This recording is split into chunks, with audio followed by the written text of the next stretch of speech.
I spent years supporting them, but when I showed up for their anniversary, I was met with a locked door and a sign saying, "Everyone's welcome, except Tessa." Welcome to my YouTube channel. Today, we're diving into a deeply emotional story about inner struggle, setting personal boundaries, and deciding to change one's life. The main character, Tessa, faces unreasonable demands from her family, being financially manipulated, and feeling like she's been taken advantage of for years. Have you ever felt stuck in a situation like that, where you gave so much but got nothing in return? Stick around until the end to see how Tessa breaks free and finds her peace. And don't forget to subscribe to the channel to keep me motivated to bring more inspiring and meaningful stories to you. Have you ever felt like your life was finally coming together, only to be pulled back into a cycle of expectations you could never escape? It all started on a regular Tuesday. I was sitting in my sunlit apartment in downtown LA, reviewing quarterly marketing projections for the upcoming tech launch at TechWave Innovations. My career was thriving, and I was finally at a place where I felt like I could breathe again after years of chaotic hustle. My apartment was paid off, my savings were solid, and for the first time in years, I wasn't constantly worried about money. That was until the phone rang. I saw my mother's name on the screen, and before I even had a chance to say hello, she hit me with it. "Honey, we've been thinking about your dad and I's 30th wedding anniversary coming up," she said, without even a greeting. "You've done so well in your career and we've discussed it. We know you're doing great financially, so we think it's time for you to buy us something special." I put the phone on speaker, unsure of what to expect. "Mom, what are you asking for?" I muttered, still half listening to the marketing strategy meeting on my laptop. "A house," she said casually. "We want a weekend house upstate, somewhere peaceful, where the whole family can get together. You can come too, of course." I froze. A house. My mother was asking me, just like that, to buy her and my father a second home. My hands started to tremble. This was insane. I could barely wrap my mind around it. After all the vacations I'd funded, the bills I'd paid, and the years I'd been the financial backbone of this family, this was their idea of gratitude? "Mom," I started slowly, "this is a bit much. We can talk about it, but I can't just buy a house." She didn't even flinch. "Well, we found a place we like. It's about an hour outside the city, and it's perfect for all of us. Your siblings agree. Melanie's on board, and Todd says it's a great deal." My younger siblings, Melanie and Todd, always had everything handed to them on a silver platter. Melanie had 3 kids and no job, while Todd was living with his wife in a mansion. Meanwhile, I was a single woman, successful in my own right, and yet my family always viewed me as the bank, the one who could afford to take care of everyone. I didn't even respond. I was numb. Later that evening, I pulled into my parents' driveway, the familiar house looming ahead. It was hard to believe I had come here voluntarily after what had happened. I thought maybe if we talk about it face to face, they'll finally see how unreasonable they're being. I had spent the entire day mentally preparing myself, practicing what I would say. I had even rehearsed a speech in front of the bathroom mirror, convincing myself that this conversation could go smoothly. I didn't expect it to be easy, but I was hoping it wouldn't be this hard. As I stepped out of the car, I could feel the air growing thick with tension. The weather was warm, but the feeling of walking toward that door felt colder than ever. My heart was racing. I had never imagined that it would come to this. My family, the people I had always supported unconditionally, were now turning on me in ways I couldn't even begin to comprehend. Was this really happening? I rang the doorbell, and within moments, my mother opened the door. As usual, her smile was tight, not the warm embrace I was accustomed to. The usual hug wasn't there. Instead, she gave me a slight nod, motioning for me to come inside. "Come in, Tessa," she said with a faint, forced smile, and I followed her inside. But there was no warmth in her voice. The atmosphere was thick, like everything was wrong, but no one dared to speak about it. I walked into the living room, and to my surprise, both Todd and Melanie were already there, sitting on the couch. The two of them didn't even look up when I entered. They didn't greet me or acknowledge me in any way. The coldness in the room was palpable, making my chest tighten. The warmth of family gatherings, the jovial chats and shared laughter, had been replaced with something far more uncomfortable. Their eyes met mine only briefly before they turned away, as if avoiding me. "Hi, everyone," I said, trying to sound casual, but my voice felt like it was constricted, trapped between the bitterness of what had been asked of me and the frustration that was beginning to rise inside me. Nothing. Silence. No one asked how my day had gone. No one offered me a drink. No one even acknowledged my presence in any meaningful way. It was like I was invisible, like I had already been cast aside and reduced to nothing more than a tool for their convenience. My mother stood there, her smile still as forced as ever, and motioned for me to sit. I settled into the chair across from Dad.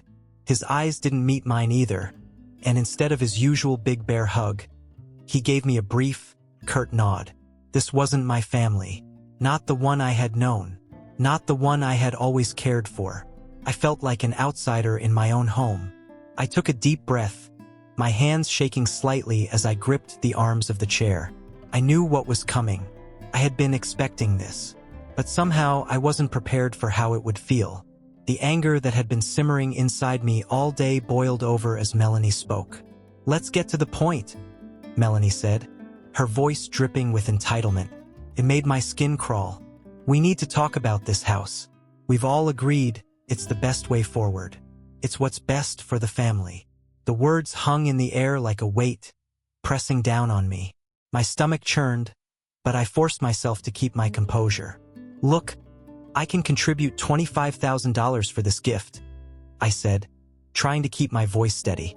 "Maybe we could even pitch in for a car, since your Camry is getting old. I'm not asking for much.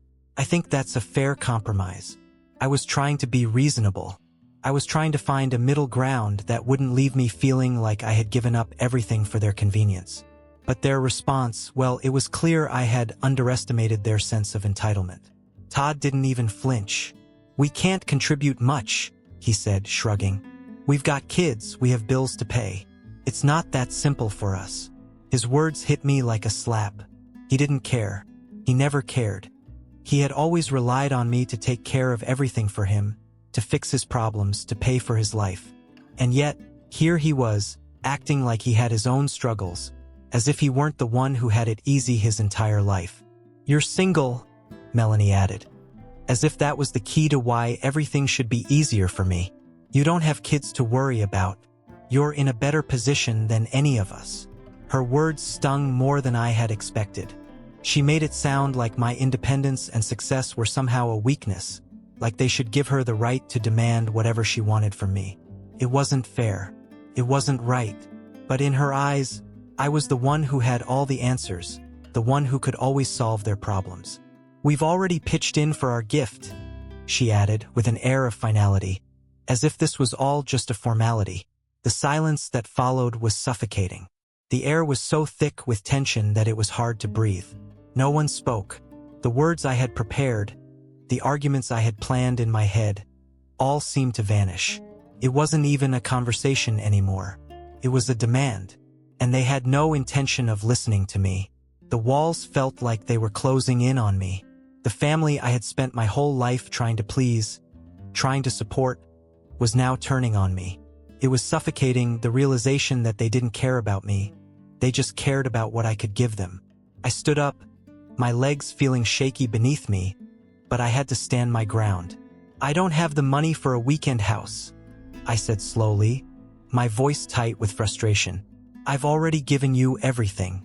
I've spent years supporting all of you. This ends now."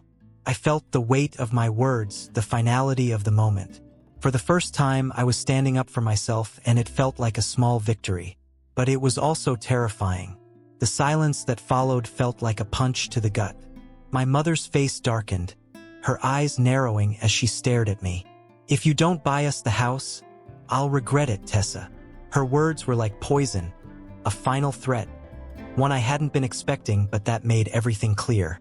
She didn't care about me. She cared about the things I could give her. And in that moment, I realized this wasn't love. This was manipulation. I didn't say anything more. I didn't look back as I walked out of the house. I just left. The door closed behind me, and I felt a strange mix of relief and devastation. It wasn't just the house they wanted, it was me. I had become nothing more than a resource to them, and the thought of that made my stomach turn. As I walked back to my car, I couldn't help but feel that weight lifting off my shoulders. I had finally said no, but I knew this wasn't over. Not yet. Hey, are you finding the story interesting so far? If you are, make sure to subscribe to the channel so we can continue the adventure together. The best part is just ahead. After that night, the silence was deafening. I had never felt so alone in my entire life. The world outside seemed to be spinning at a normal pace, but inside my mind, it was like everything had stopped. I sat in the darkened living room of my apartment, the only light coming from the soft glow of my phone screen. I could hear my heartbeat in my ears, pulsing with a constant reminder of the reality I was facing.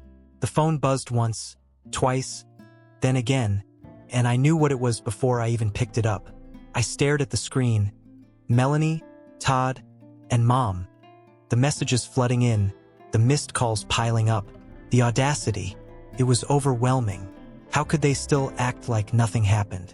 I couldn't bring myself to open the messages, couldn't bring myself to listen to the voicemails. Instead, I simply hit block. One by one, I blocked them all. The texts, the calls, the requests, it was too much. It had been too much for too long. They weren't even sorry. They just wanted more. I could already imagine the conversations happening on the other end of the line. Melanie trying to guilt-trip me with her usual manipulation. Todd, acting like it was all just a big misunderstanding, expecting me to fall back into line. And my mom, the orchestrator, always managing to make me feel like the bad guy. Like I was the one who wasn't living up to my responsibility as the dutiful daughter. It had become too clear. I wasn't their daughter anymore. I was just the one who provided, the one who could be relied on for money, for favors, for anything they needed. And when I refused, I was met with nothing but contempt. 2 days passed in complete silence from their end, and during those 2 days, I tried to gather myself. The world outside felt too loud. The city felt like a blur as I walked to and from work, my mind constantly occupied by what had happened. I tried to focus on anything that could distract me, but the silence from my family gnawed at me. I felt the weight of it every single second. And then, as I was sitting at my desk, trying to focus on an email, my phone rang again. It wasn't from them. It wasn't from Melanie or Todd or even my mom. It was Aunt Clara. Aunt Clara was the only family member who had always understood me. Growing up, she was the one person who didn't judge, the one who listened without trying to offer a solution or make me feel guilty.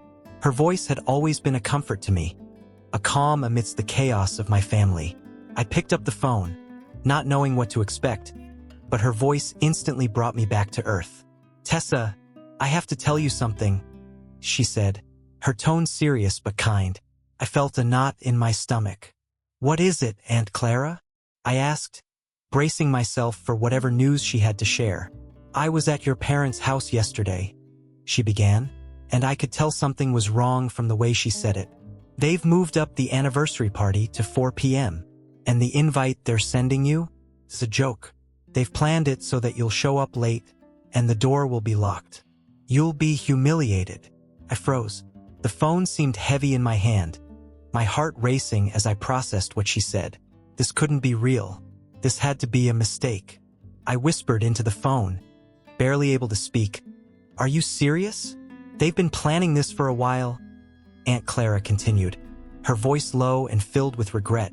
"They think you're selfish for not buying them a house, and they want to make an example out of you. They want you to feel ashamed of your decision. I'm not attending. It's despicable. I'm so sorry, Tessa." The words hit me like a ton of bricks. Humiliated, locked out, a joke.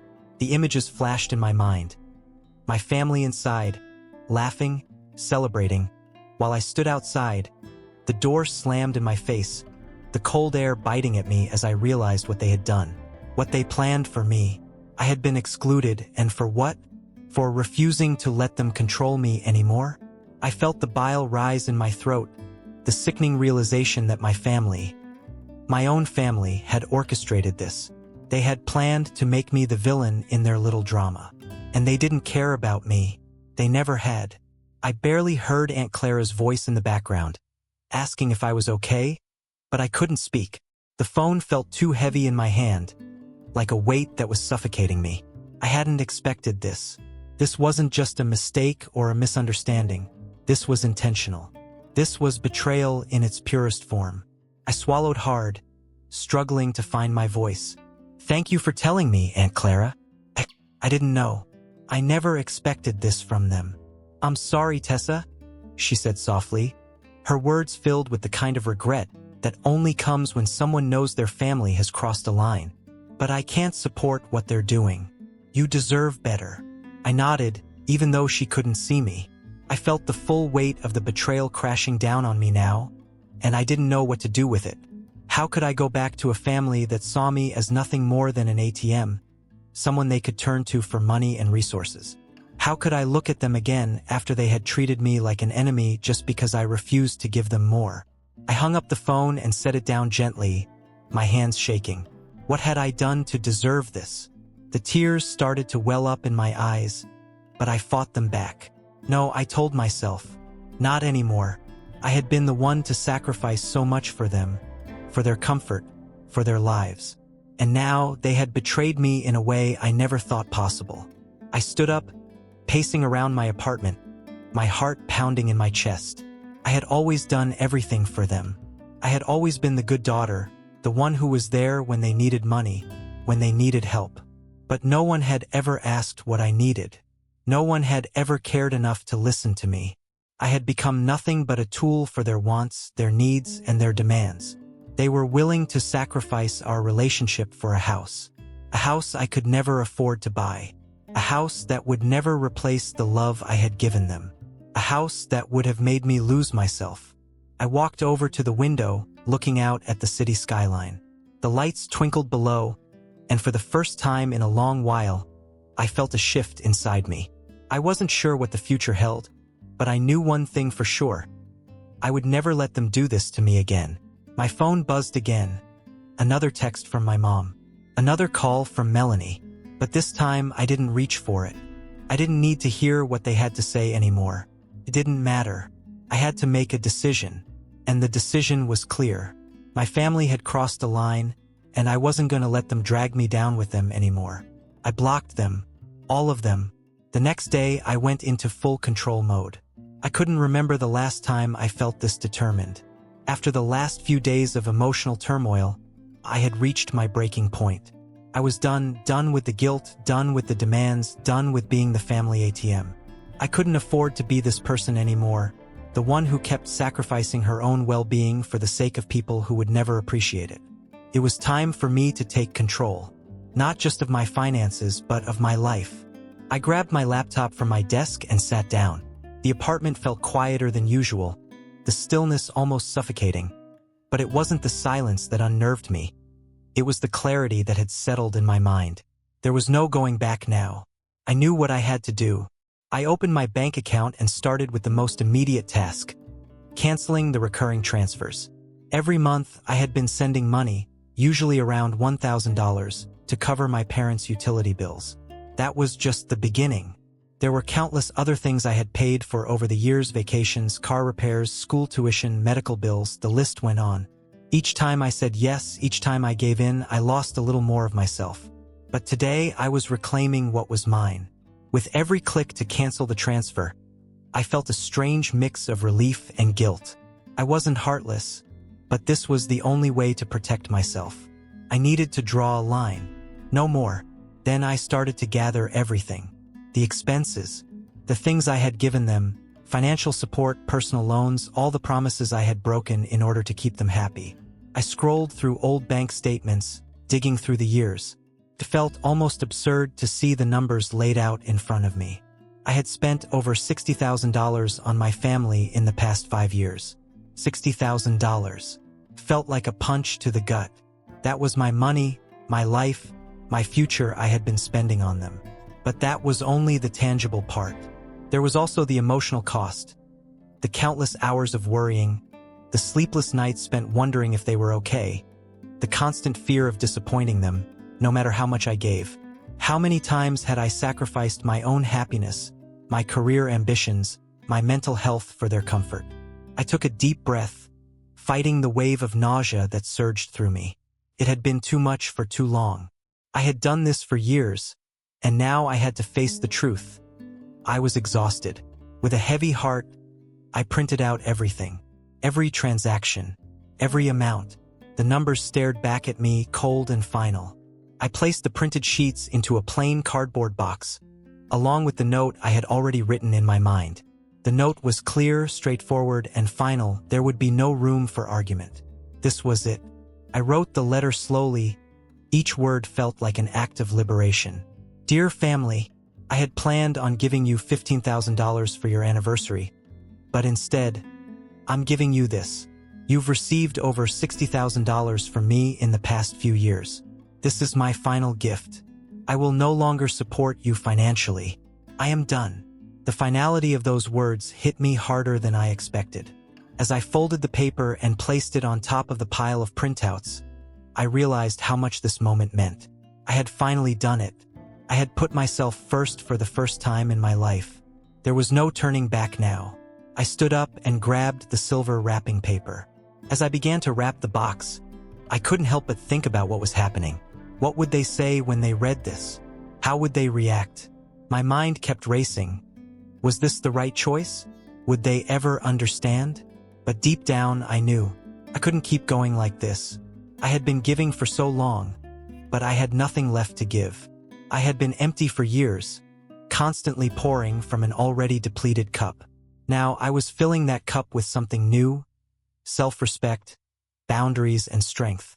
The silver paper felt cool against my fingers as I smoothed out the edges. I tied the blue ribbon around the box, making sure the bow was perfect. I wasn't sure what kind of statement I was making, but I knew it would be loud. This was it. The culmination of everything I had been avoiding, everything I had been running from. The truth was, I wasn't just giving them a box of papers. I was giving them my final goodbye. I stared at the box for a long moment, feeling the weight of it. My chest tightened as I thought about the years I had spent taking care of them, sacrificing my own dreams and desires. But that was over now. I was done. I took a deep breath and stood up, grabbing my jacket. The box felt heavier than I thought it would. I wasn't nervous, but I was nervously resolute, if that makes sense. My heart pounded in my chest, and I could feel the adrenaline pumping through my veins. It was like I was about to step into a completely new life. I put the box in the passenger seat of my car and drove toward their house. My hands were gripping the wheel tighter than usual, my knuckles white. This was the moment. I couldn't help but feel the familiar anxiety creep in, but this time it wasn't fear of confrontation. It was a strange mix of freedom and determination. The streets looked familiar as I drove through my childhood neighborhood, but everything felt different now. I was no longer the daughter they could rely on. I was someone who was walking away from a life of constant giving. As I neared their house, my heartbeat quickened. I parked on the street and looked at their home from the car. The lights in the windows were glowing warmly, and for a brief moment, I imagined what it would be like to walk in and just be a part of everything again. But that was not who I was anymore. I grabbed the box from the passenger seat, holding it with both hands. My palms were sweating, but I refused to show any weakness. I had to be strong. This was about me, about my freedom, and I wasn't going to let them pull me back into their world of expectations and manipulations. I walked up the driveway, every step feeling more powerful than the last. The door was already open, and I could hear their voices inside. They were laughing, probably joking about something trivial, unaware that this moment was going to change everything. I took a deep breath and placed the box on the welcome mat. I rang the doorbell and turned away without hesitation. No more waiting for them to open the door. No more begging for their approval. This was the end. I heard them scramble behind me, their footsteps echoing on the floor, but I didn't look back. I didn't need to see their faces. I was free. I walked down the driveway, my legs steady despite the pounding in my chest. As I reached my car, I didn't look back. I could feel the weight of the decision lifting off my shoulders, and a strange sense of peace settled over me. The finality of what I had just done hit me fully. I was free. I had freed myself. Knock knock. Now you're about to watch the best part of the story. But before that, make sure to subscribe to my channel so we can keep going together. I arrived at their house at 5:45 p.m., just as Clara had warned me. The driveway was full of cars, and I could see the lights flickering through the windows. It was eerily familiar, yet completely foreign at the same time. The house that had once felt like a safe haven, a place of warmth and comfort, now seemed like an intimidating fortress. The facade was still the same brick walls, the same front door, and yet it felt like I was standing in front of a house that no longer held any connection to the person I had once been. This was it, the moment of truth. My hands tightened around the box I was holding, the weight of it suddenly feeling heavier. The box, wrapped in silver paper, tied with a simple blue ribbon, wasn't just a physical object. It was a symbol of everything I had given to them and everything I had finally decided to take back. This box was my declaration of freedom. I couldn't ignore the gnawing feeling in my chest as I stepped out of the car and onto the pavement. There was a tightness in my throat, a knot that wouldn't go away. I had imagined this moment over and over again in my head. But now that I was here, my emotions were running wild. My heart was pounding, my stomach churning with anxiety. The old instinct to cave in, to apologize, to explain myself, was still there, lurking beneath the surface. But this time I wouldn't. The door to the house was ajar, and I could hear muffled voices inside. Familiar voices. Mom, Dad, Todd, Melanie, the same people I had loved my whole life, the same people who had now turned me into something I didn't recognize. I could hear their laughter, their casual conversation as if nothing was wrong, as if they hadn't just manipulated me into supporting them financially for years, as if they hadn't plotted to humiliate me. For a moment, I thought about going in, walking through that door, sitting at the dinner table, and pretending everything was fine. I could hear them calling my name, the welcoming smiles, the invitations to sit down, and the usual familiar rhythm of family life. But no, not this time. I wasn't going to be pulled back in. I wasn't going to fall into the same cycle of expectations and self-sacrifice. I wasn't going to be the good daughter they wanted anymore. I stood outside, holding the box in my hands. The weight of it seemed to symbolize the weight of all the years I had spent trying to please them, trying to be everything they needed. I stood there, frozen for a moment, breathing in the cool evening air, letting the silence consume me. This was the moment I had been waiting for, the moment where I would stand up for myself once and for all. I took a deep breath. My body felt heavy with the realization that there was no going back. But that wasn't a bad thing. I had to remind myself of that. The old me, the one who was constantly bending over backwards to make everyone else happy, was gone. I stepped forward, walking slowly toward the front door. With every step I took, the familiar world of my past seemed to drift farther and farther away. I was crossing a line that would forever separate the person I used to be from the person I was becoming. As I reached the doorstep, I set the box down carefully on the mat. It seemed like a small gesture, but in reality, it felt like the end of an era. The years of giving, the years of letting them walk all over me, were finally over. The box didn't hold just money, it held my final act of independence. I rang the doorbell, the sound echoing in the stillness. The chime was a small, almost insignificant sound, but in that moment, it felt like a thunderclap.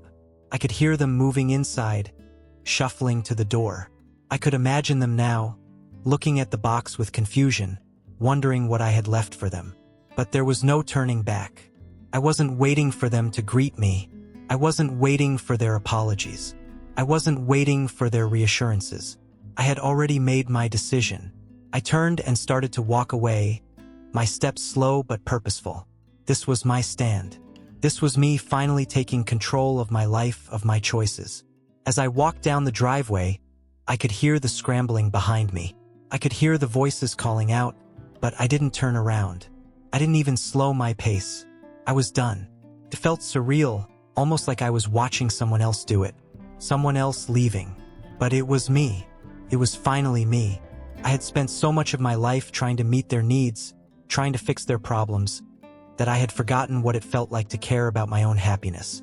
But this was different. I wasn't afraid anymore. For the first time, I felt free. As I reached my car and got inside, I allowed myself one last look at their house. The lights were still on. I imagined them inside, looking at the box, perhaps even wondering what they had done wrong. But it didn't matter. The car engine roared to life and I pulled away. I didn't look back. The street, once familiar, now felt like a path leading away from a past I no longer wanted to be a part of. With every turn, with every mile, I felt more and more like my own person, not the person they had tried to make me into. I was free. The weeks after the anniversary passed in silence. I had expected a flood of messages, calls, and attempts to manipulate me back into their world, but it never came. The silence was almost deafening, but in an odd way, it felt like a balm for my soul. I wasn't receiving text messages from my mom, or complaints from Todd or Melanie, asking for money or for help. It was quiet, peaceful. For the first time in years, I had nothing to worry about except for myself. I couldn't help but feel a sense of relief, like a heavy weight had been lifted from my shoulders. At first, the silence felt strange. It was almost as though I was living in some surreal dream, where everything around me was calm and quiet, yet I knew I had taken control of my life. My family had tried to reach out, but I didn't respond. I didn't feel guilty. I felt liberated. Every unanswered call and ignored text was a declaration of my independence. I was done being the person they expected me to be, their emotional punching bag, their financial safety net. I was done being the one who always gave and gave with no appreciation or reciprocity. I was finally free. I decided that now was the time to focus on myself. The first thing I did was take a trip. I had always put off vacations because I was too busy with work or too preoccupied with making sure everyone else was okay. But now I was going to take the time I deserved. I planned a solo trip to a small coastal town I'd always dreamed of visiting. It wasn't extravagant, just a quaint little spot with warm beaches and quiet cafes, but it was enough to recharge me. Being away from everything, with nothing but the sound of the ocean and my own thoughts, felt incredibly freeing. For the first time in years, I could hear my own voice. I could hear my own needs without the constant noise of my family's demands and expectations. I wandered along the beach at sunrise, savoring the quiet solitude. I breathed deeply, appreciating the fact that I wasn't rushing through my day to meet someone else's agenda. During my trip, I also took up pottery classes. It was something I had always wanted to do but had never made the time for. The teacher, a warm woman named Karen, helped me transform clay into something beautiful, something tangible that I could hold in my hands. For the first time, I was creating something just for me, something that didn't require anyone else's approval. It was as if the slow, deliberate motion of shaping the clay was mirroring my own personal journey. Patient, careful, and yet incredibly rewarding. I remember one evening in the studio, after the class was over. I sat there, alone with a cup of tea in my hand, and looked at my work, a slightly misshapen bowl that I was proud of. As I gazed at it, I realized that it wasn't perfect, but it was mine. This bowl was a reflection of me, imperfect, but with so much room to grow. I had spent years trying to be perfect for everyone else, trying to mold myself into what my family wanted. But now, I was starting to embrace my own flaws and the freedom that came with them. During this time of self-discovery, I met Alex. He was funny, easygoing, and a complete breath of fresh air. We met through a mutual friend at a coffee shop, and while I had always been wary of getting involved with anyone after my divorce, something about him was different. There was no pressure, no expectations. He didn't want anything from me except my company. It was refreshing. He wasn't trying to fix me, or rescue me, or place any demands on me.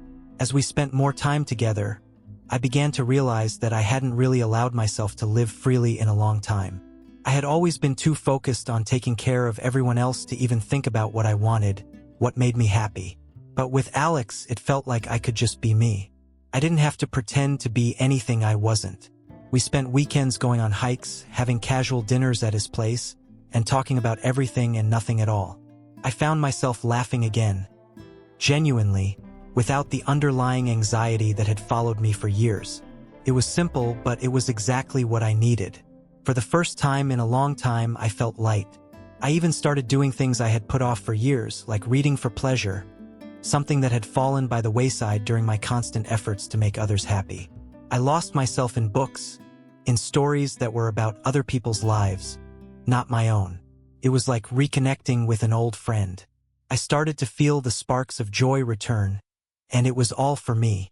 But as I began to settle into this new life, one where I wasn't constantly focused on the needs of others, the calls from my family started again. First, it was Melanie, leaving a voicemail asking if I was okay, sounding concerned but also hinting at the fact that she still expected something from me. Then it was Todd, reaching out to say he missed talking to me. But the one that hit me hardest was my mom. She left me a message one night, her voice cracking slightly as she asked, "Tessa, please, can we talk? I know things have been hard, but we're still family." For a moment, I almost answered. I could feel the familiar tug of guilt in my chest, the urge to pick up the phone, to hear her out, to explain myself. But I stopped myself. I had learned something that would change my life forever. I wasn't responsible for their happiness. I wasn't responsible for fixing their lives. I had spent so much of my time trying to make sure they were all okay, only to realize that they weren't ever going to be satisfied. No matter how much I gave, no matter how much I sacrificed, it would never be enough. So, I did something that felt empowering, even though it was still difficult. I blocked her number. It wasn't a decision I made lightly, but it was necessary. It wasn't about punishing them. It was about protecting myself. As the days went by, I didn't feel the guilt I thought I would. Instead, I felt liberated. I wasn't beholden to them anymore. I wasn't their emotional ATM, their fixer, their lifeline. And I didn't owe anyone an explanation. I was allowed to live for myself. They could keep trying to guilt-trip me, keep trying to make me feel like I owed them something, but I wasn't going back to being their ATM. I wasn't going to fall back into that cycle of codependency. And that, finally, was how I found peace. I didn't need to answer to anyone anymore. This was my life, and it was mine to live. And for the first time in years, I truly felt like I had found peace. A peace that came from knowing I had done the right thing for myself. I had walked away from the toxicity of a family who didn't respect me, and in doing so, I had found something far more valuable than any amount of money could give me: my own freedom. Conclusion: this story is about breaking free from toxic relationships and learning to value yourself above the demands of others. It's a reminder that setting boundaries is not selfish. It's necessary for personal growth and emotional survival.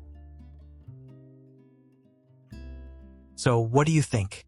I'd love to hear your thoughts, whether it's how you relate to Tessa's journey, or if you've ever been in a situation where you had to stand up for yourself.